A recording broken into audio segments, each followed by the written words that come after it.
Hey everyone, and welcome to More Than Meets These Guys. This podcast is a journey through Transformers from the beginning of the animated series with two old friends coming at it from different perspectives.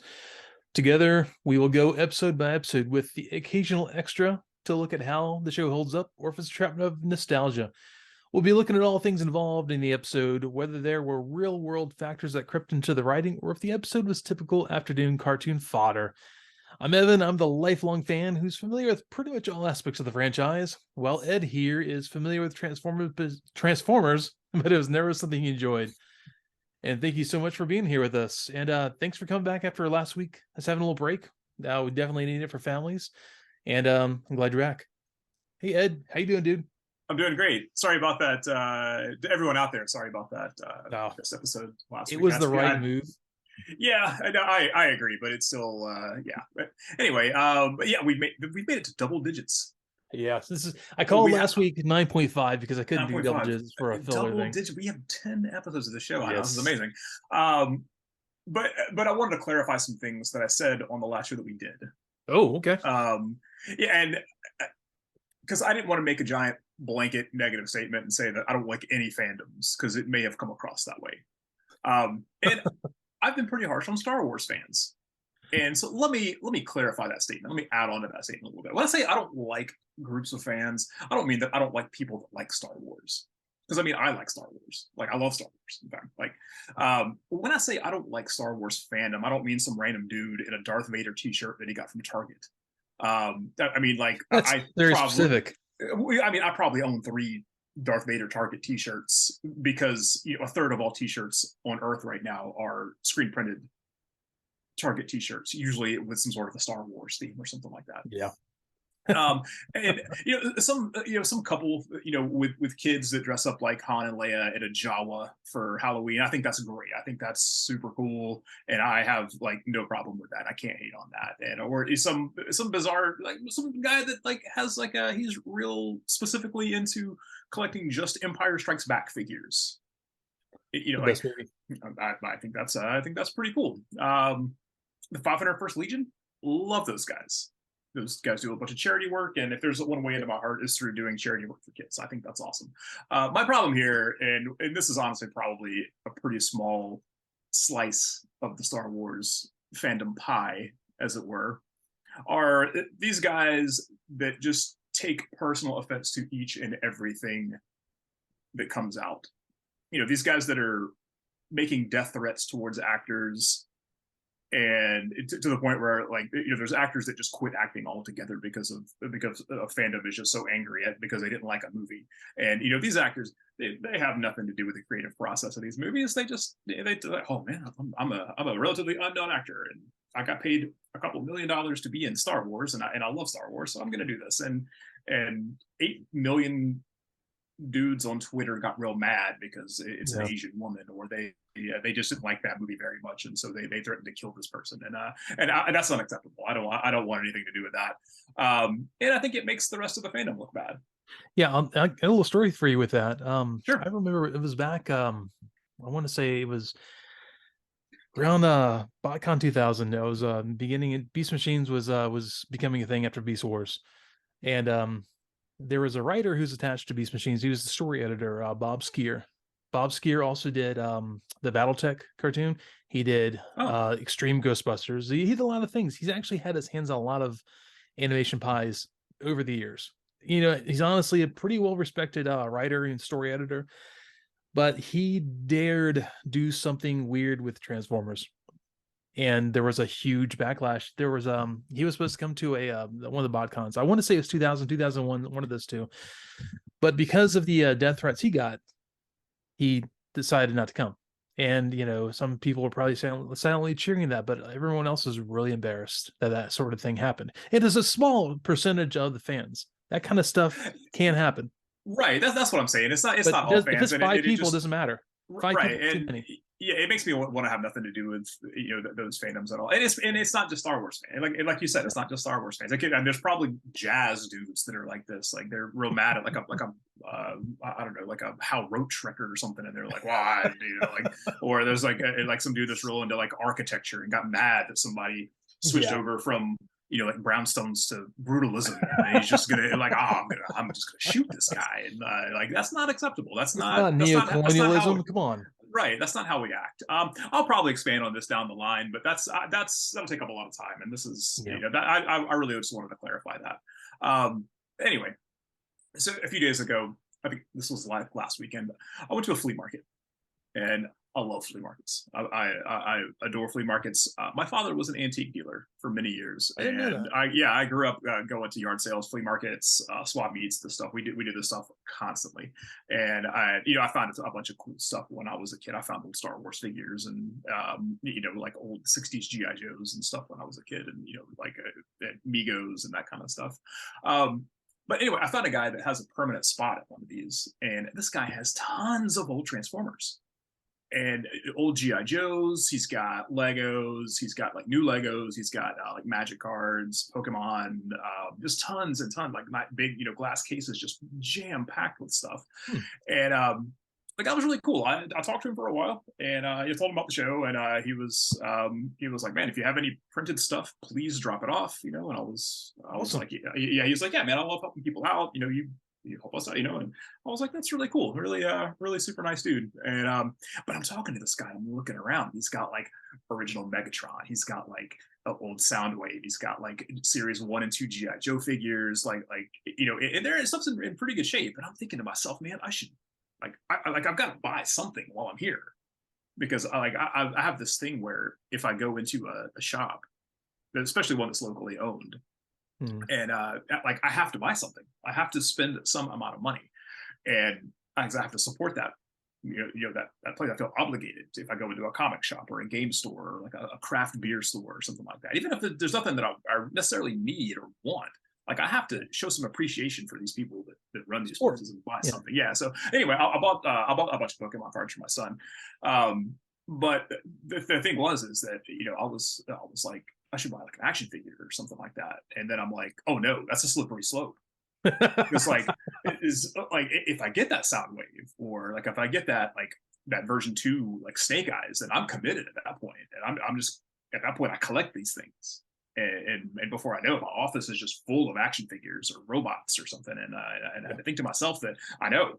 And I'm like, man, do I really want this? Like, do I want this personally? And like, I don't know. Because my thing is that I only collect practical things.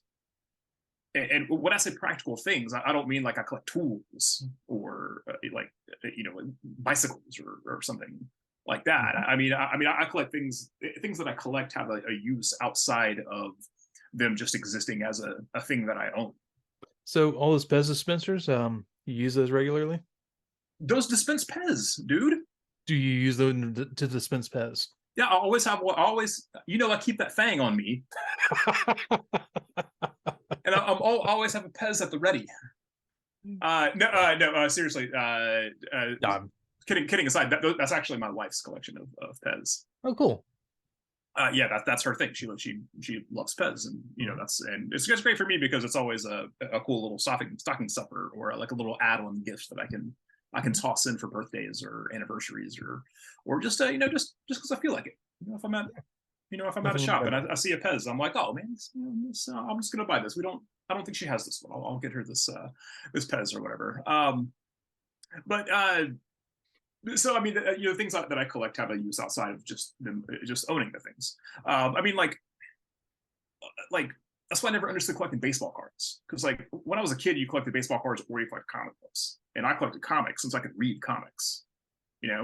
And I mean, like I like baseball, and I like the process of opening packs of cards. I think that's a cool process, and I enjoy doing that. Mm-hmm. But beyond the initial rush of when you open a pack, that's it. You just have some cards and you put them away, and maybe you can sell them down the line, but you can't do anything with them outside of just look at them, at some point. So, but like with Magic cards, I get all that.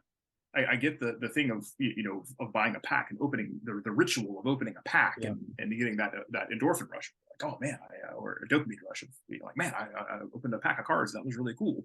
But I can also play a game with those things, and I don't play Magic or even collect Magic, but that's more appealing than like some basketball card or something like that, right? Yeah, I So, get that. rest. But then like collecting toys, like if I bought an action figure, I would just buy that figure and I would be like, man, cool, I got a Secret Wars black costume Spider-Man, which is the best figure from that line. But then I'm going to put it on a shelf, and I'm just going to see it when I come into my office. I mean, like I'm in my 40s. I'm not going to play with action figures anymore, But like I have a ton of Warhammer figures, which is toy adjacent, which is like grown up action figures. Like I have a Yeah. ton of Warhammer stuff, but I play a game with Warhammer, and there's a process of that goes along with that, So, but like, so what do you collect? Like I know you collect Transformers, but like, what do you collect, and why do you collect these things, and what do you do with them? And Okay. how do you No. store them? I mean, I see you have shelves, but you have more. Yeah, I know you have more than Yeah. that because There's a whole spare room with shelves and crates. I was about to say. I mean, Yeah. to pull back the curtain, you and I have been friends for 20 something years, and like I know that at one point you had a Transformers room in your house, Yeah. you're Transformers rich, you're filthy rich, which with transforming robots. So anyway, So like, no, that's actually that's a good way to you kind of go into it. I'll be honest, I was actually thinking about this recently because I've been getting a lot of my old ones out of storage because we're just trying to get rid of the storage, just kind of a money pit at this point. Get things out of storage, see if they're usable, see if they're not, get rid of them if they're not, and so on and so forth. I had to think back why I had all these, and there was a point. I want to say, okay, there's different points in my life. When I was, I guess started to be a teenager. I stopped. Toys weren't cool anymore. So we all went through that. I think when I was around 16 or 17, I saw, I don't know, I think I saw some of the Generation 2 basically repaints of Transformers in a Farmore, which is a drugstore that used to be here or there in Pensacola. And right. I got one, like, oh, cool. And then that's when it started. They start getting a few things here and there, and it just kind of balloons from that point on. And so I got back into collecting, and the first original guy I went back and got was Jetfire from where the toy store that Ricky Smith had in there in Pensacola. I got it from him. Yeah, yeah, So, I do remember that. I do remember that story. yeah, That was an so institution here for a while. it was. Yeah, So yeah, that's the thing. You get kind of caught up, and then I stopped, and I started up again. And I didn't know why. I felt it was almost like I want this. I enjoyed this so much. I kind of want to continue it. And then there was a point when I was getting divorced. I was going to have a hard time, and I was like, so Transformers rich. I had them all over the place, and it became almost like I was going through a really hard, really dark time, and they were almost a comfort. There was like something I can almost like I don't know, something a real thing, a tangible thing that brings me joy. I mean, besides my son obviously but he was having a hard time too, and actually, and I introduced him to Transformers. It was another one of those bridges with him, but they honestly brought me joy. So, divorce went through and everything was hard for a while. I put a lot of things in storage because I just didn't have a room anymore because I had to move around a bit. And so I got back to where I had a few things in my room and I started expanding. Things started getting kind of cool again, and you get that bug. I'd stop collecting. You get the bug. You see something so cool. So I'm gonna give it a try, and I did. And then that came two, and then three, and so on. And most of them back there actually are where that's from. Yeah. So my gym room that I had, the spare room, the splash gym room has become the Transformers room now. I basically I move them around so that my wife can work out, that I can lift weights and stuff. okay. Kind of become that. Um, but yeah, so the office kind of ballooned into this. And I don't know. See, the thing is, I'm pulling things out of storage again, things I haven't looked at in years. And the little things that bring me joy. I found this I have no reason to have this Fire Valkyrie from Macross 7. Oh, you have a Fire Valkyrie? Yeah. You're Valkyrie richer than I am. See, there you go. See, but Oh I my don't I have god. no reason to have this. I'm not a huge Macross fan. I just thought it looked cool. And I pulled it out of storage. I'm gonna give you my address as soon as this Yeah. just You and yeah, Ori did the same thing actually. She goes, if you never want to regift that, I said, yeah, I appreciate that. But there's these little things, you start like seeing like, why don't I have that? But then I realized like I really like that. It doesn't do anything but stand there and look cool. right. But that's the same reason I don't understand people who collect Spawn. because they don't do anything. They stand there and they I break. mean, yeah. I mean, I don't know. But that's You me. open them up. I mean, most people I know that quite fun just leave them in the package anyway, and I Yeah, always did. And which I don't really get that, but that's a separate. That's kind of that's a a whole separate separate thing. discussion. Of, But yeah. to go on actually what you were saying about baseball cards and stuff. I used to collect them when I was little. The Okay. thing, the joy of it, you open the packs up, you go through them all, you're seeing if you have anyone anyone you're a fan of, and then you put them in the little binders and you put them like, yeah, I always refiled them. I take them out, put them here, I'd move them around for different reasons. It's like how you file your comic books, but you also look in the back, you check their stats, you kind of learn stats. That's the thing. It's almost like it's a reference material for people who are fans of baseball, basketball, football, whatever. Remember I had an old Bo Right. Jackson one. Yeah, no, yeah, no, I get that because the one non-practical thing that I do collect and that I've kind of dropped off with is garbage pail kids. Like I'm a huge fan of garbage pail kids, and I have like I don't know how well you can see in that shot there, but I have binders and binders of those things on my shelves, and they're to me they're and I get it. I mean, they're very much like a bridge to a very specific time in my youth, which was when I was I lived in a very small town for a while, and I had very good friends, and a couple of those guys were guys that got me into it really into comics and Garbage Pail Kids and wrestling, and that things that really defined that later '80s time in my life. And then I ended up moving to a bigger city, and when I did, those were like things like I had just like things like stacks of Garbage Pail Kids, and I had like a stack of like Dungeons and Dragons manuals, and like the few comic books that I had at the time. Those were like a bridge, and there was like a bridge to the last couple of years and hanging out with those guys.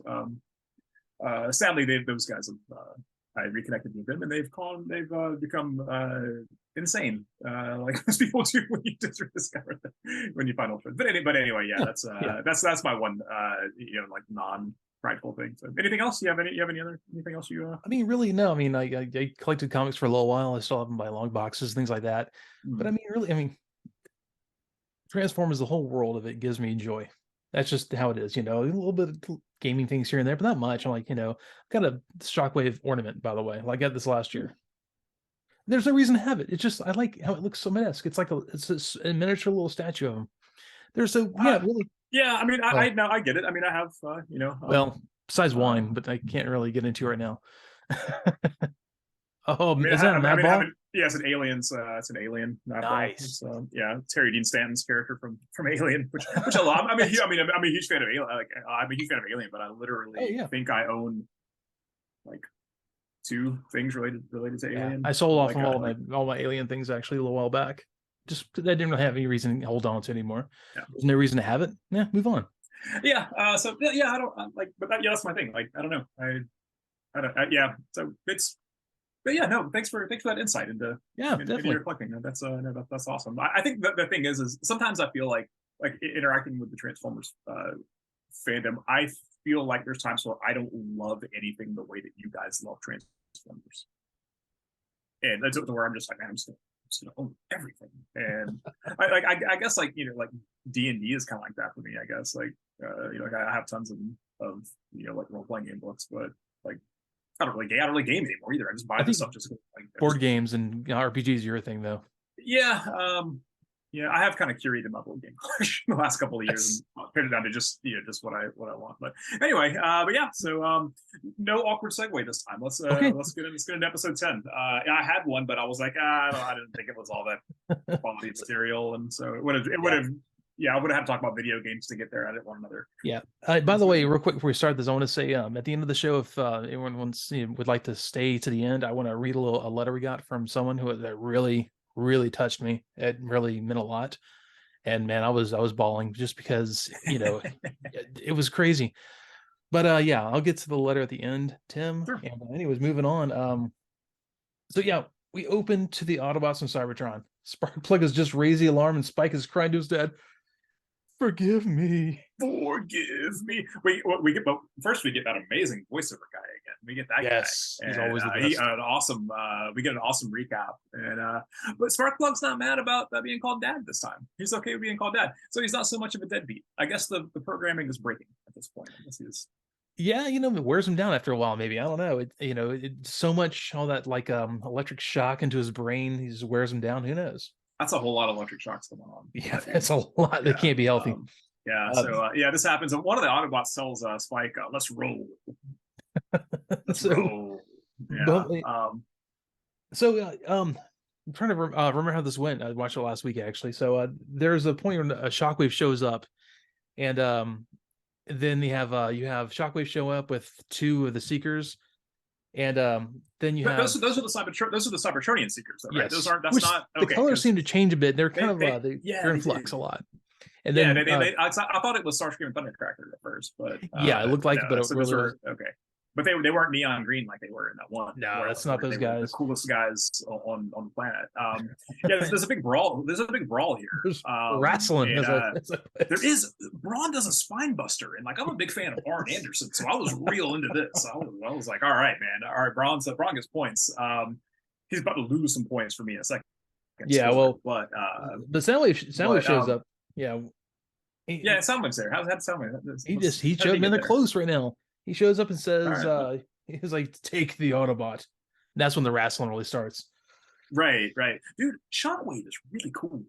Oh yeah, like he didn't really done a whole lot. He's just been kind of sitting in a room. He's been like a DJ for like 4 million years. 4 million years. He's just been sitting there. Yeah, he's been sitting there like Megatron, you there? Megatron's voicemail box. Yeah, Megatron's voicemails. Hey, oh my god. Hey, man, just wondering when you're gonna come back.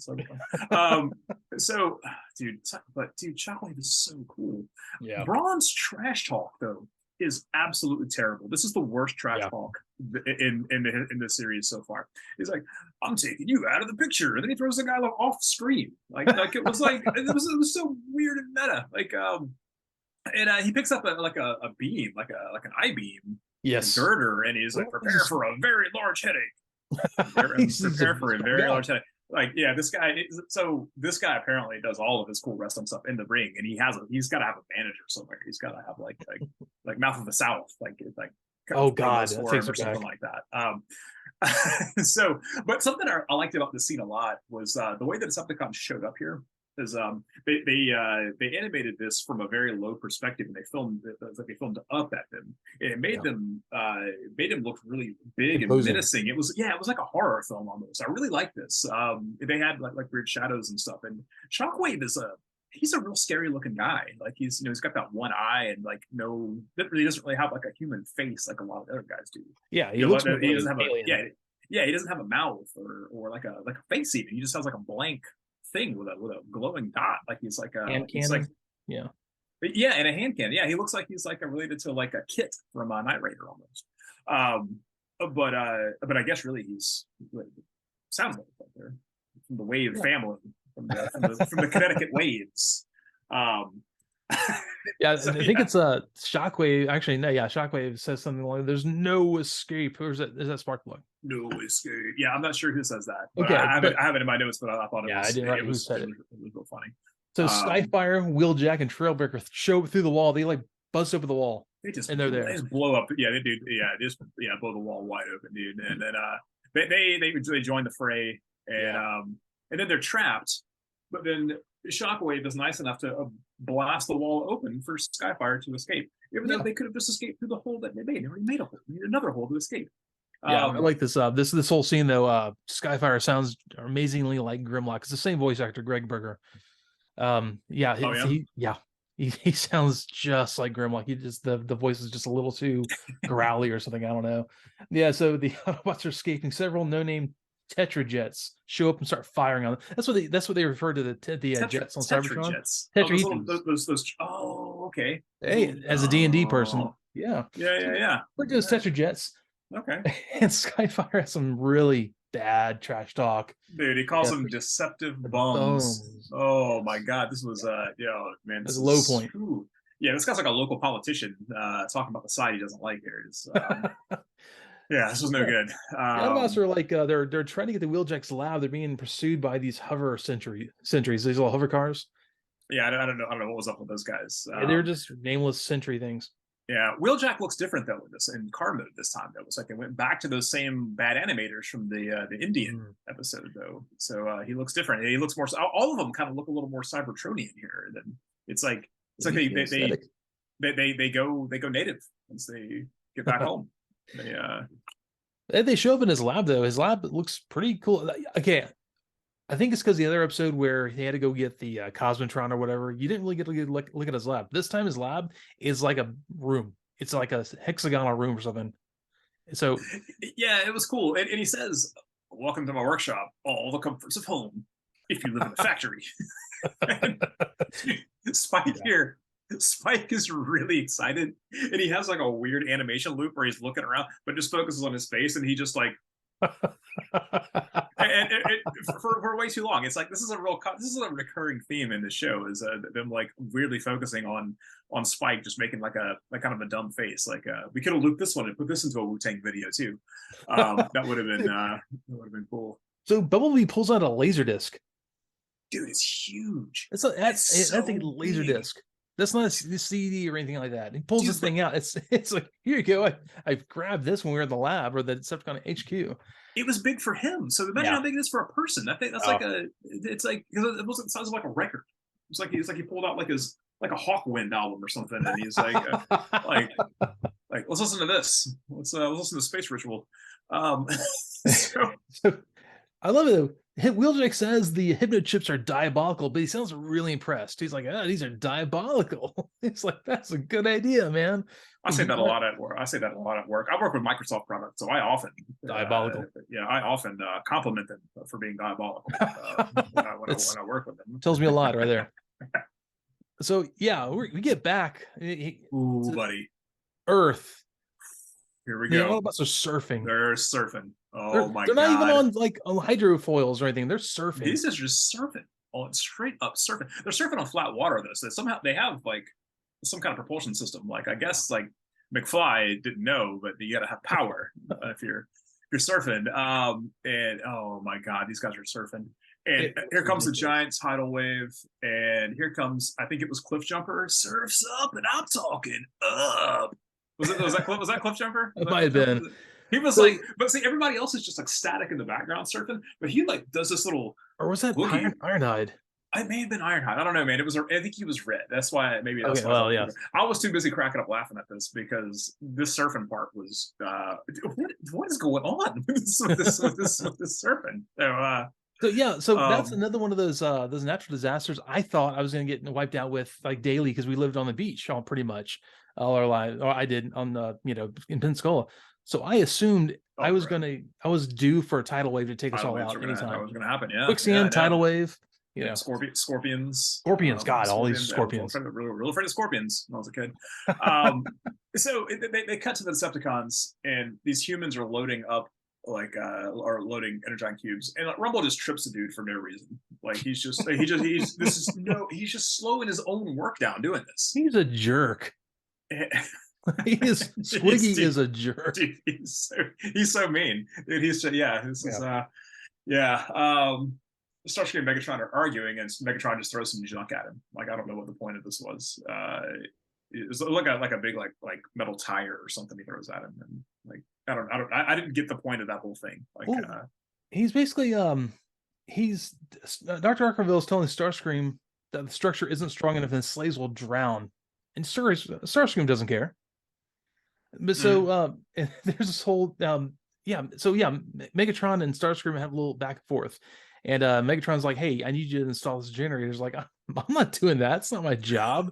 Oh, is that okay? I threw a generator at him. Okay, I think I was making notes and I missed the actual dialogue there. But like, I just look up and I see him just throwing like what I thought was a tire at him, and I was like, "Man, this guy's just throwing tires. This guy is the worst boss. He's just throwing tires around."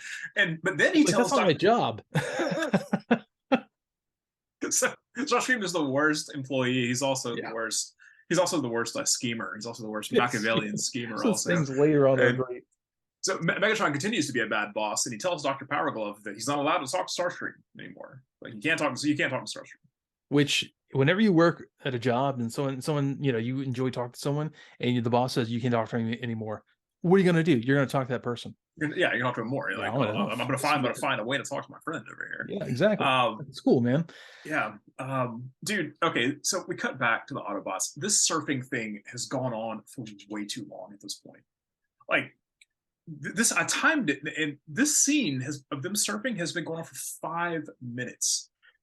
That So is 20% of this episode it's important, man. is Autobots surfing, and as this is just like a random visual gag, which I was like, when I first saw it, I was like, oh yeah, it's surfing, yeah, it's the '80s, yeah, it's surfing, that's cool, but it just keeps going. And like, who thought this was a good idea? So not only are And they self-propelled, they're buoyant enough. they're floating. They're floating. Which Metal. we've established that they float. But Yeah. so the thing is, I was at this point, I was curious about like who thought it was a good idea to have Autobot surfing for 5 minutes. And so I decided to look up who wrote this episode, and because I've unearthed some gold doing this in the past. I mean, I found a Baron for once, for God's sake. Yeah. So I'll look it up, and this was written by a guy named Leo Power, or Par, maybe Pour Power. I guess it's Power. It's some anyway. Not a lot of info on this guy. He's kind of an enigma. He's kind of a mystery here. But his only other credits that I can find, besides this one episode of Transformers, are a thing called Split Infinity, whose premise is a teenage girl learns the importance of family unity after falling from a hayloft and going back in time to the Great Depression. What? That's kind of heavy and odd. Yeah, right? Oh, yeah. He did a thing called The Buttercream Gang in Secret of Treasure Mountain, which has roles credited to a person named Mugfat, someone named Maggot, Indian Holding Axe, Small Girl, and Mother at Lake. Amazing cast. He also wrote and directed an adaptation of the opera Rigoletto. I don't know anything about Rigoletto because 100% of my opera knowledge comes from Bugs Bunny cartoons. That's a strong flex. Yeah. I mean, most people my age, that's probably accurate. That's why young people don't know about opera, because they don't have Bugs Bunny. I'm not going to watch opera, but I'll watch Bugs Bunny rip off an opera. Oh yeah. I'll see Barbara of Seville. I know all about that. I could probably talk about it with a rich person about opera based strictly on what I know from watching Bugs Bunny cartoons. I would recommend Madame Butterfly if you want to check one out. Really, really sad. Oh, yeah. Yes. Oh, yeah. Okay. Anyways, moving on. I know a little more than you do. So yeah, the Autobots finally finished their surfing adventure by crashing into the energy collection base. And they wiped out. They completely did. That is just, you know what? Great idea for energy collection. Like this big wedge thing that brings in all the tidal wave energy into this one central area, processes it. I mean, it's actually not a bad idea. It's very green. It was like two piers. Yeah. Once again, the cons forward thinking and really have their time, and I'm a fan. Yeah, exactly. So they show up. Ironhide responds to Optimus Prime asking if everyone's okay. He goes, "Wow, operational, ready to give Megatron a nickel knuckle sandwich." Punching it up, man. Punching up once again. That's not bad. Yeah, it's not. It's of all the punch ups this episode, that was a good one. Yeah, well, that was a good. Honestly, to be honest, that may be the best one, because this one was bereft of good punch ups, one would say. Yeah, there's another really cool horror movie moment here where Starscream reaches out of the water and that was great. and grabs Dr. Powerglove, and that was really cool. It was like a giant hand comes out of the water and grabs. It was very like almost like very Godzilla like, but like a very dynamic. Yeah, it really was. He's hanging on this piece of like rubbish from the destroyed base, and Megatron's taken off. He's done. He's out of there. And then he's like hanging on this dangling. He's like, "Come back, Megatron!" And he reaches up, like you said, and grabs him and says, "Megatron is through you, but I am not." That cool. I saw that scene. I was like, "Man, that's great. Great job on that." It was cool. It was very like Marvel Comicsy, kind of reminded me of. There's like a particular like X-Men cover of. Oh yeah. Yeah, I think it's like I think it was something one where he was like holding like Cyclops in his hand and he's like shooting. I think that was it was something like that. Very nice. I'm probably wrong, and we'll probably get 8,000 emails correcting me, and that's fine. That's fine. You just correct me. Dude, I gotta tell you, one thing I love about the Decepticon ship here, it looks like a Buckaroo Banzai ship. He doesn't it? does. I love Buckaroo Banzai. Ah, dude, I love it. Um, It's so yeah. weird. I love the movie. Wheeljack makes a really cool movie projector that's supposed to Yeah, counter the hypnosis. It's like a little portable in a projector. suitcase. It has like a nice little handle. Uh-huh. Carrying around. Spike's running around, and then he steps into the spotlight. It's like it's like he's on stage, like he's Minmay from Robotech here, and this is more horror My movie stuff. boyfriend is a pilot now. And Shockwave is scary here too, and Oh man. Spike calls him laser breath, and so Shockwave just orders Sparkplug to execute his own son. He's just like, he's still under hypnosis, and he's like, just kill that human. And It is Sparkplug's one of those. got a gun, and he's about to just like, I don't know, he's about to Medellin cartel his son here. This is Yeah, scary stuff. it's one of those tropes, like, you know, cartoon TV show, you know, like those big dramatic scene tropes where you're like, you have, you know, the hero turning on another hero. Will he shoot him? Will he not? Mhm. So yeah, I mean, he basically, he's like, you know, I guess at that point Wheeljack pulls out a suitcase and gives him the whammy and breaks the spell. Yeah, and when he turns it on, so like concentric circles come out of it, and you know that Yeah. something's happening when that happens in a cartoon, because that's how like Aquaman talks to fish. Oh, that's right. And yeah, so you know, there's some kind of crazy like mind thing going on, or a sound thing going on if you see that in a cartoon. So yeah, they cure him, and he's fine at that point. He apologizes to for Gives him a big old hug. yeah. There's Oh, this go great ahead. thing before I got a little ahead of myself there.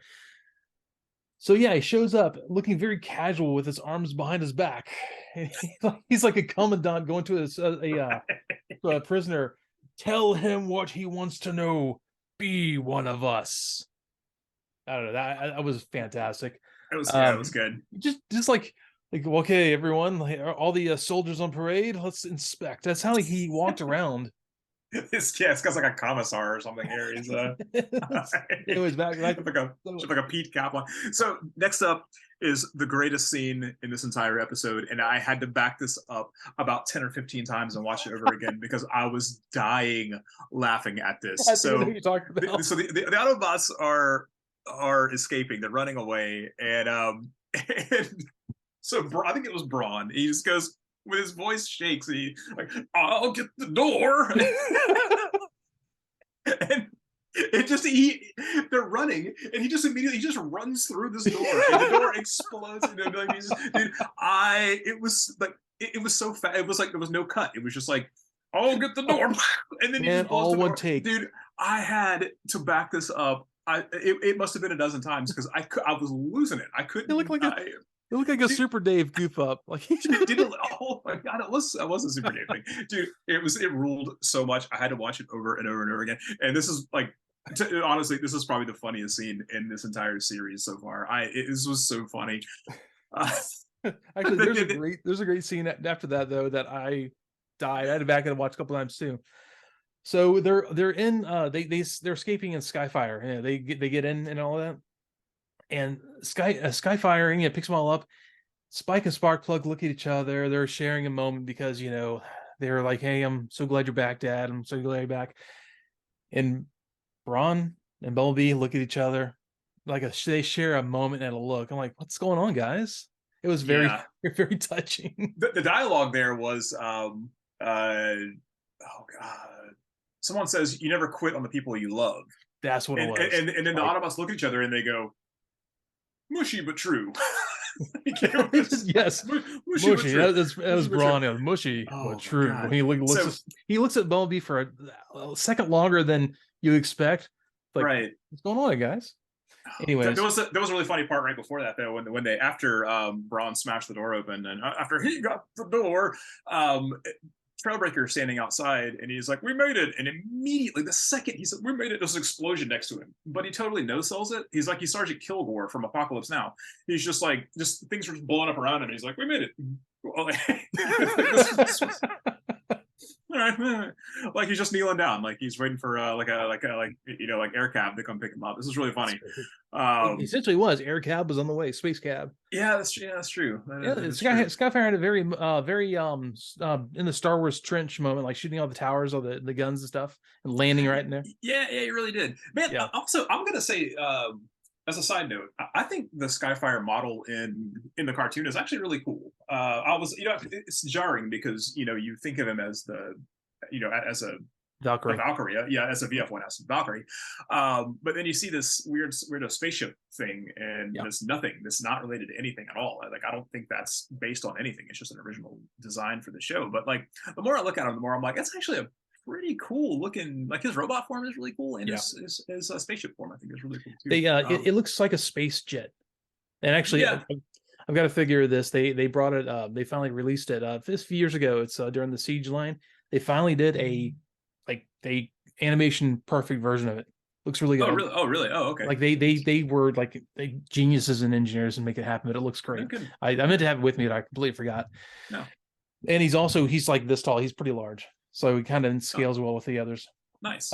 Yeah, but you saw the script, the original first drafts of the script, the story Bible. They're originally going to call him Jetfire on the show, and they kind of had to rewrite at the last minute to call him Skyfire.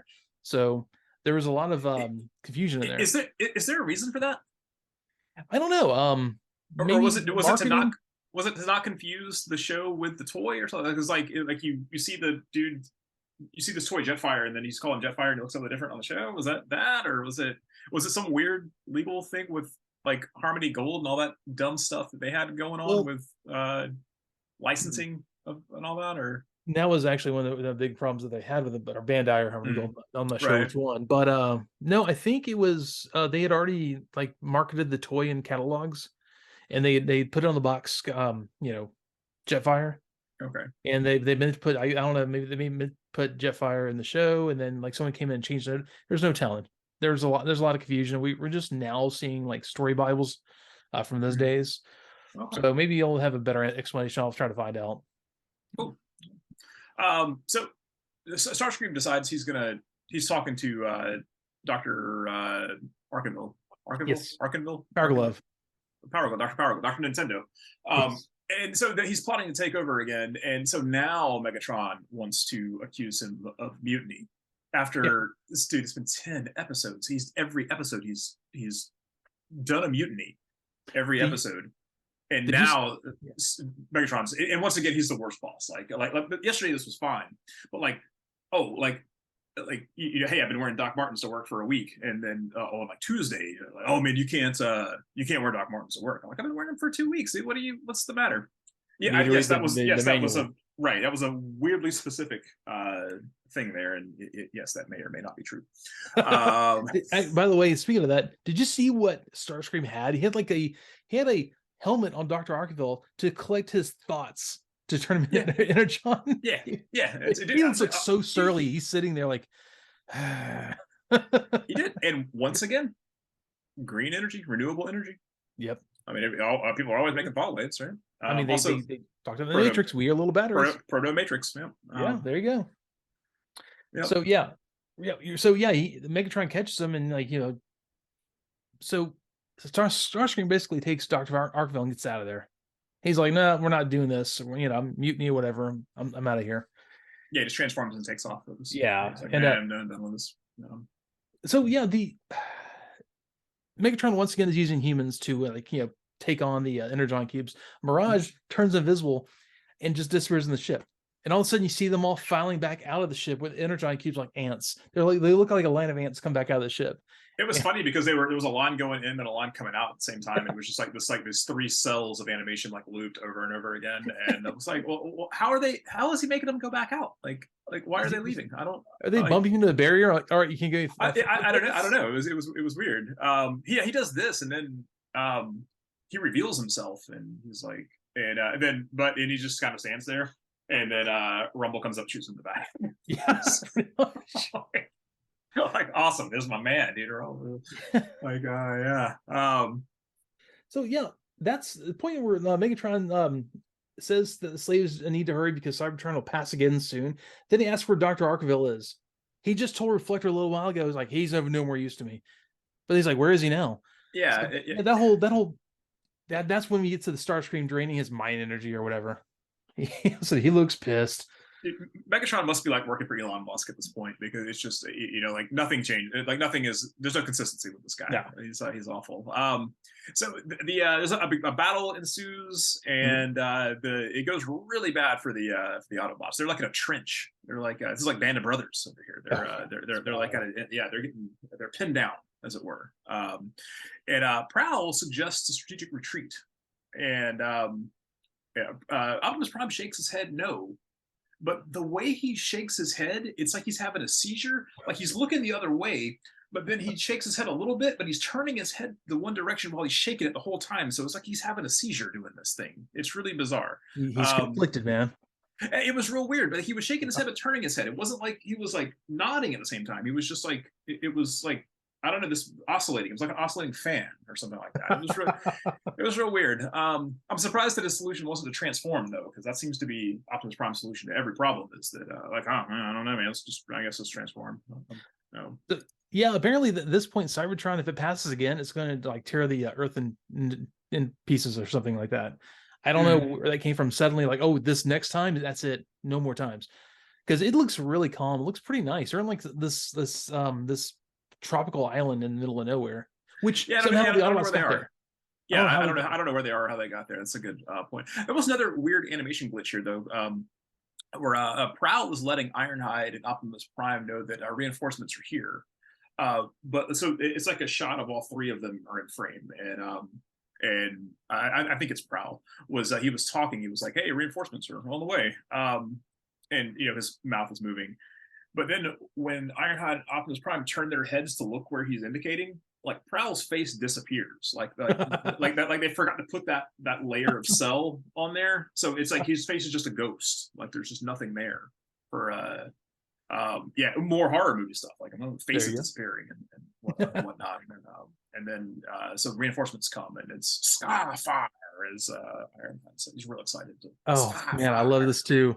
He shows up and he goes, it's Wheeljack. He opens the side of Skyfire, goes, it's Independence Day. It fires the waves out the side of Skyfire. Oh great. Man, like so an action shot. He's great. Yeah, it's always like he's like on a chain gun or something. Like he's just like it's like Full Metal Jacket in here again. that line though, it's Independence Day. That was a good one. That was one of the. That was good. What's weird though is so he liberates all these brainwashed humans at this point. But see, here's where it gets weird, because up to this point, all of the slaves have just I assume they were all guys that worked with Sparkplug, because they were all wearing jeans, white t-shirts, yellow boots, and yellow hard hats, every one of them. But now the slaves aren't just clones of Sparkplug anymore, and wearing his uniform or whatever. They're not from the same crystal mine or oil rig that he worked on before. Yeah. So they cut to a scene, and we've got a real handsome blonde dude. We've got a guy in like a generic like white button down, like he's that guy from your office that he seems like a real he seems like a real plain dude when you meet him. You're like, that guy is not interesting. But then you like he did at his house one day, and like he's real good at like cooking like buffalo wings, or like he brews like craft beer in his garage or something like that. He's that guy. He's that like. This is real specific, man. Look, man. This may or may not be based on true things. But there's also there's like this fat dude in khakis and a striped shirt. He's got a goatee. Whatever. Yeah. So this guy got brainwashed, and he never recovered though, and he went on to form the Bare Naked Ladies. Oh my god! So yeah, have you been saving that this whole time? Yeah.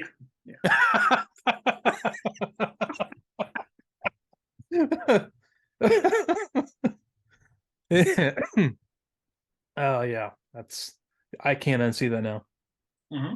So yeah, Rumble tries to send Bumblebee into a crevasse again, a crevice, or the crack in the earth. Oh, he was creeping up on him too, man. You see that? And Bumblebee jumps and grabs the vine and swings around like. Dude. Apparently he goes full Tarzan and swings around and knocks him into the crevice. Yeah, this was great. He Indiana Jonesed him. It was awesome. He double kicked him. It was so good. Megatron got real mad though at Skyfire showing up, that he jumped up and did like a double backflip while he transformed. Yeah, this was really cool. It was in full size gun mode too. Yeah, first time you see that.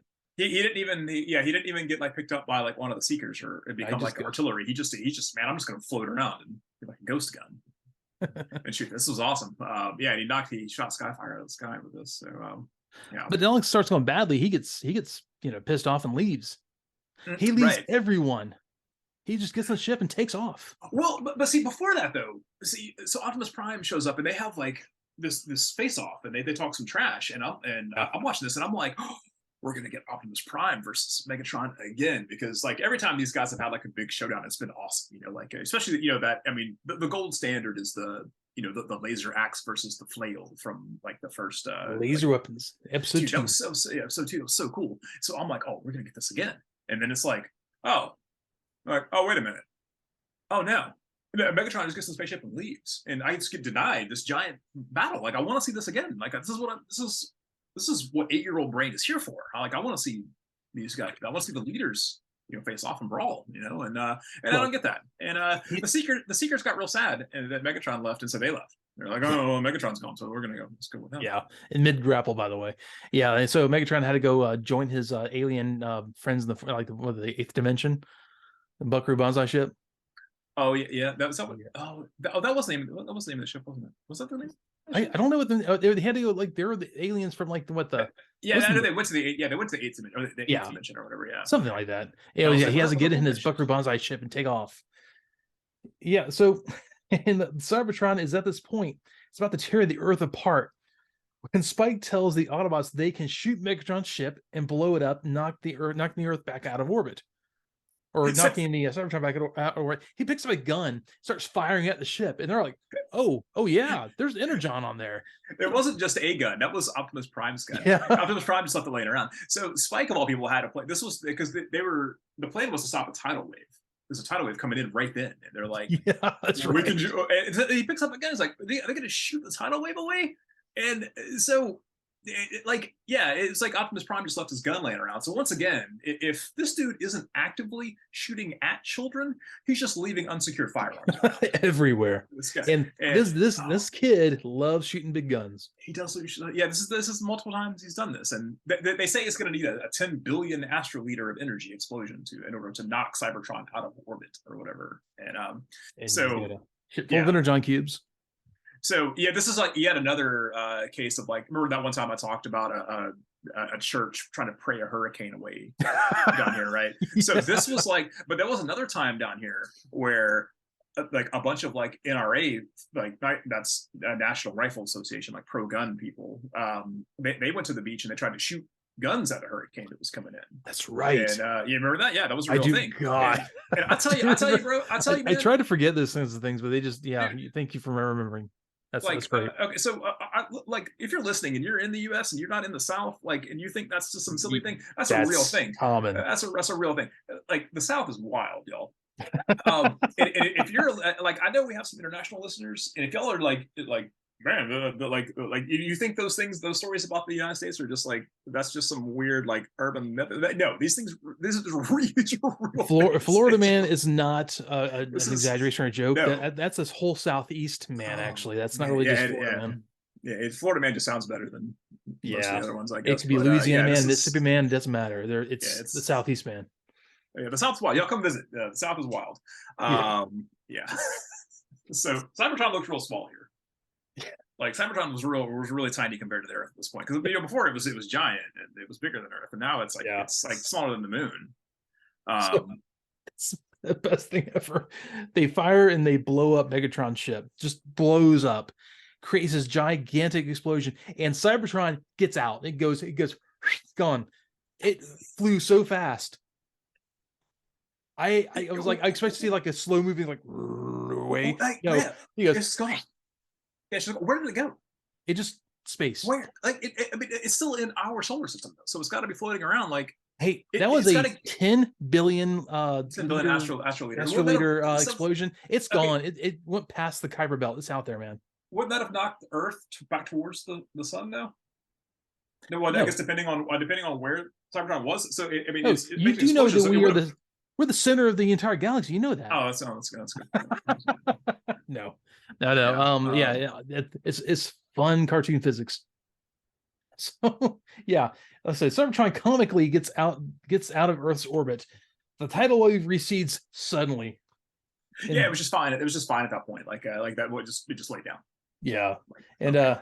Bumblebee said he's sad about it because he wanted to try out his new boogie board. He wanted to try his boogie board out. Yeah. I was like, what a weird thing. Maybe this power guy had like an obsession with surfing or something. Maybe he was big into surfing, but Maybe he thought it was really cool. Like read all the I, magazines, but live somewhere you couldn't surf. maybe And so. I don't know, man. Ron was like, "Me too, little buddy." And they share another long, weird moment. Yeah, they did. They did. It was a really, he like kind of looks at him all creeper like. Did you know that boogie board is actually a genericized trademark? No, I didn't know that. My brother like used to ride a boogie board, so I didn't realize that. yeah, so like kind of like Xerox or Jello. Oh yeah, that makes sense. Like they were invented by a guy named Tom Morey. His company Yes. was Morey Boogie. They made Yep. boogie boards, and body board is the generic term. But they were called boogie boards because he was also a musician. He played jazz music, and so he's like the boogie. And, I didn't know that. Yeah, my brother was a big boogie boarder when he was in high school, so he had one, and actually a legitimate Maury boogie board. Yes, I had one as well. Yeah. Yep. I guess again because I live in Florida, I live in the South. So. Yes. So yeah, and that was it. That was it. That was the last Spike, the last thing. Well, Spike thinks Megatron's finished, but Optimus doesn't think so. He isn't, yeah. and exclaims that he'll be avenged, and then flies off into space. He's just kind of floating around. He's floating around in some trash. There's this cool spaceship got blown up, and just kind of floating around in trash. Pretty much. That is it. That was it. Yeah, that was it. Yeah, that was it. Ooh, man, this was right. I don't know, man. This was pretty bad. So I went 2 out of 5 for the first part of this one. I went 4 out of 5 for the second. So I expected an escalation. I expected like a big grand finale in this, and I got denied the big Optimus Prime versus Megatron brawl because I really wanted to see that. I really wanted to see a big thing of that. There's no Dinobots in this one. What happened with Dinobots? Like they were in the previous ones. They're still tearing stuff up somewhere. They're still stomping like waves down or something. Yeah, like they just weren't in it. And there's like a puddle, and he's like stomping it down. He's still stomping. He's still standing across two sides of a ravine and keeping it together, keeping it from a chasm from opening up.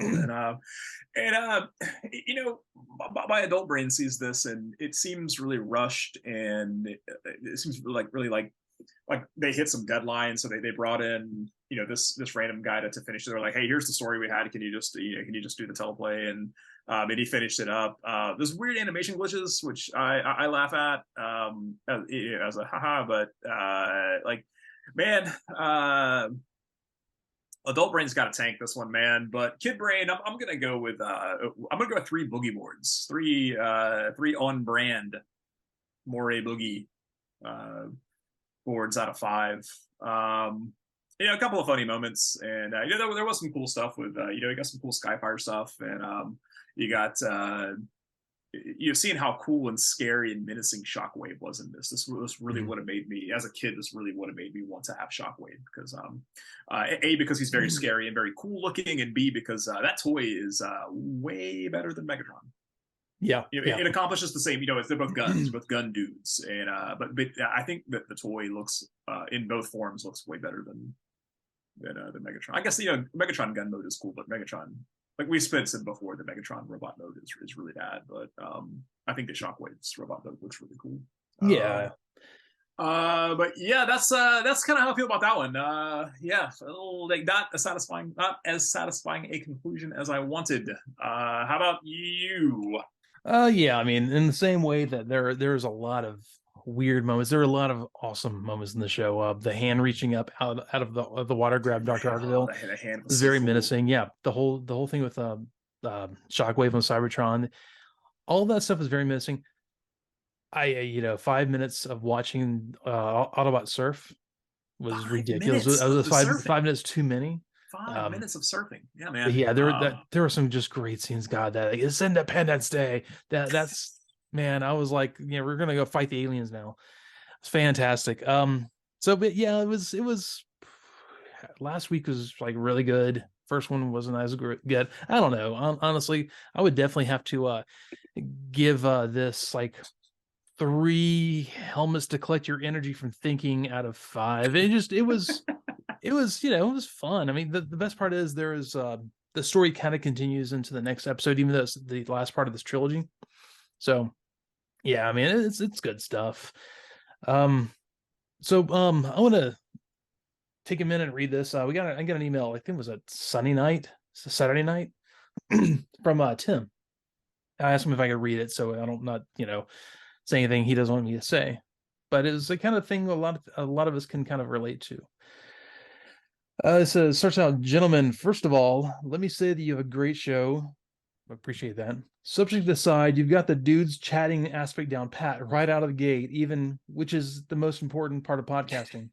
Well, because we've known each other a while, it's actually really easy for us, but I appreciate that a lot, Tim. You have great rapport, and that makes for great content, which is not common. And thank you again. Now, I imagine we're the same generation, more or less, so I suppose I'm right in your target audience. As a kid, I had Transformers and GoBots, but not a lot. Growing up poor and a Jehovah's Witness was a double whammy on the gift front. I also watched the show, but reliving it through your show makes me realize that maybe I didn't watch it consistently. Yeah, I'm right there with you. I did, and I still don't remember some things we watch. But I don't want to talk about me. Let me tell you about Chuck. Chuck was one of my best friends. He transferred into my public school in 3rd grade from Catholic school. He was an only child and adopted, and his parents weren't poor, which means that he had a lot, nearly every Transformer. His dad set up an entire sheet of plywood on sawhorses in their attic, and he would display them all on that in battle lines. Autobots on one side, Decepticons on the other. The best pet was I guess the best part, and I'll correct it. The best part was that he wasn't stingy with them. Going to his house to play was always fun. It was at Chuck's house that I first watched Transformers the movie. He even kept collecting into G2 when they showed, and the toys started getting kind of lame. He never lost his love for the franchise, even sporting a Decepticon decal on his truck. Anyway, he died in his sleep just over a year ago. We had just moved back to my hometown to be closer to my in-laws and had traded texts. But I never found time to get together, and yeah, that sucks. But my intent isn't to be a downer. Listening to your show helps me remember all the good times I got with him. And for that, I want to say thank you. So thank you. In closing, I just want to tell you again that I'm really enjoying your show. And now, homage, one more thing to look forward to each week. Thank you. Keep up the great work and don't put off catching up with old friends. You'll never know when they might be gone. All the best, Tim. And that was extremely, extremely awesome of you, Tim. That was made my, like I say to Ed sometimes, um, if we would do this just we're like speaking to the void. But it's nice to know there are people out there listening and people who care enough to let us know how they feel and what they like or don't like, and just have contact with us. And that kind of that email broke me that I read it. But Yeah. it was really awesome, and that means so much. I can't even tell you. And yeah, catching with old friends. Ed and I have an old friend who we had went through a really hard time, and we didn't know if he was going to be making it through. And luckily he has. I haven't kept up with him, but he was, Ed, you were much closer to him than I was. So I'm glad you were able to kind of keep up. And we're at an age where things start to happen, and it's slowly, but it kind of creeps into the conversations. So I want to say thank you so much, Tim, for sending that in. That was really awesome. And it, just, I don't know, I can't say enough good things about it. It touched me quite a bit. Yeah, that was a great piece of feedback. I mean, we get a lot of comments and that kind of stuff, and but that one really, yeah, man. Yeah, I gotta say, a little teary eyed. Yeah. Yeah, thanks so much, Tim. We really appreciate that. Yeah. But we do have another friend that we did lose a couple of years ago, and to be honest, I am really unhappy to this day with the last conversation that I had with him. It wasn't like negative; it just wasn't as positive as we weren't like arguing or fighting or anything like that. It was just it just wasn't as positive as I would like for it to have been. And if I could fix that, I would. But essentially, the moral of the story here is that if there's someone that you love or that you care about, let them know. You know, if it's somebody you haven't talked to in a while, or if it's one of those things that if you're going, one of these days we should do this. You know, hey, we should, let's get up at some point. Like, this is some point. Like, make today some point. You know, Yeah. seize that time, and and even if you can't, go hang out. You know, just go through your contacts, and you haven't texted somebody in 6 months, or even just to say, hey, what's up, man? Like, do that. And on a related note, we have another friend of the show. I'm not going to name, but is going through some bad health stuff, and we hope you stay strong. We hope you beat that, because you're awesome, and we appreciate your support. Definitely 100% on that. Mhm. So sorry, let me clear my throat in here now. As always, I'll put the how to contact us in the show notes. I am trying to wrestle with WordPress and get the web page I started a long time ago, never really got into, which is also going to be as like a little bit of notes and blog and links to the show. So you can always find links to the different streaming services in the show notes, and our YouTube page is going on. I don't have exactly when I'm going to have those uploaded every time, but as soon as I can, I'll have those uploaded to YouTube. So I'll put the link to that in the show notes as well. So thank you all once again for being here, and please reach out if you'd like to talk to us. Tell us what you think of us. Tell you how glorious Ed's beard is, whatever you'd like to do. So appreciate that very much. Ed, you'd like to take us out with anything? Yeah, man. Here's a contrast to as how heavy we just got there. So if you make some idiot 20 feet tall, he thinks he rules the earth. That's from an episode called Decepticon Raider in King Arthur's Court. God, this is gonna be next season. Can't wait for that. All right, everyone. Me Thank you so too. much. Bye, guys. Terrible. See ya.